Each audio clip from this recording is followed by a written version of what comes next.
Ito yung aking red radish, yung maliliit pang salad. Yan yung miso na, hindi ko alam kung ano yan sa Tagalog or sa English, bahala na kayo. And then ito yung green onions.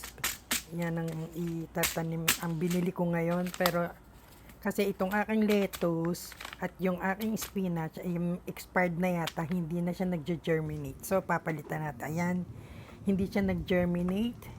Kaya kumbaga papatungan ko na lang siya ng bagong seeds.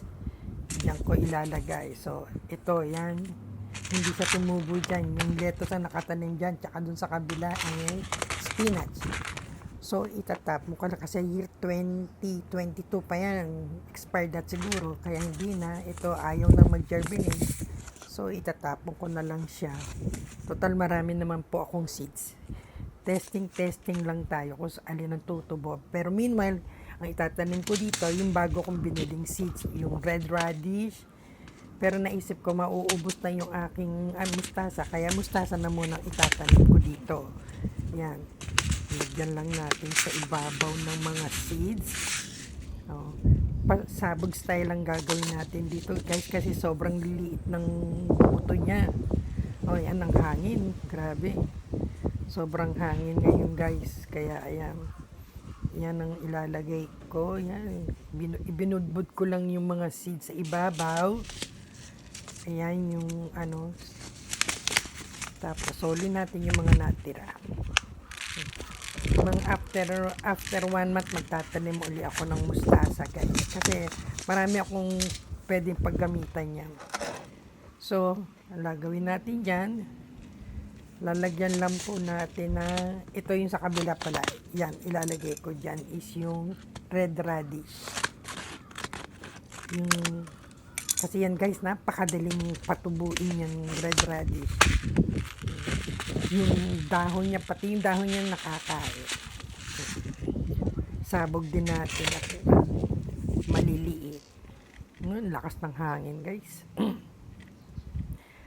Sobrang lakas ng hangin ngayon. Yan yung ano, ginawa ko, tinanim ko yan yung after ng bagyo. Dagdagan natin ng konti. Lumilipad nga yung ibang buto niyan kasi nga sa lakas ng hangin.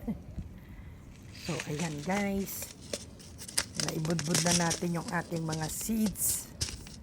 So, ang gagawin naman po natin ay tatakpan lang po natin ng konting compost soil.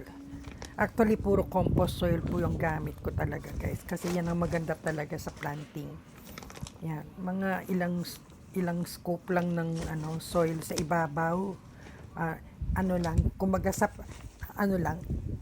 enough lang para matabunan yung mga buto. And then, ayan, ikalat natin yung compost soil na inilagay natin. Ayan, ayan, konting itatap lang natin ng konti. Ayan. Tap lang ng konti. Ayan, isabog yung para eksaktong-sakto lang yan. Kasi maliliit yung buto niya, guys. Hindi siya dapat talaga nilulubog ng husto sa lupa. So, ayan, itap natin ng konti para mawala yung, kumbaga, yung air pressure. Ayan, diligan ng husto. Kailangan talaga, guys, dilig na dilig siya ng husto. Then, after mga 3 or 5 days, tutubo na yan. Sana tumubo ng husto. Ayan, nawala na yung tubig. Ibig sabihin yan, maayos yung yung air, yung water flow niya sa lupa hanggang doon sa ilalim. Tapos maghihintay-hintay na lang tayo kung makakapag-harvest ba tayo ng maayos diyan. Ayan, diligan uli. Yan, enough na po yan. Kailangan sagana sa tubig sa umpisa, guys. So, ayan, guys. Abangan na lang ang aking update, pag-update.